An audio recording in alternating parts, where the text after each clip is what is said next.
Hey, I'm Scott Kirzner from Innovation Leader, and I wanted to share with you a few data points from this research deck we just published on emerging technologies.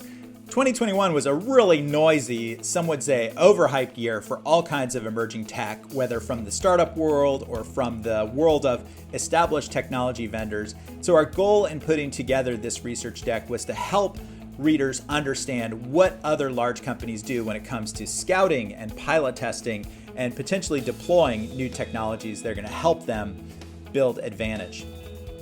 This first data point I found a little bit worrisome because in our survey, when we asked whether there's a clear set of criteria that your company uses to prioritize emerging tech, you can see that 2/3 of the respondents said either we don't have that kind of criteria or we're not sure, which isn't a great sign. Just 32% said, yes, we have clear criteria that we use to prioritize our explorations of emerging technology. So for a lot of companies, there's still work to be done on this front. This data point was a little bit more encouraging because you can see when it comes to the how of how large companies identify emerging tech that might be worth exploring, there's a pretty good mix of internal and external here.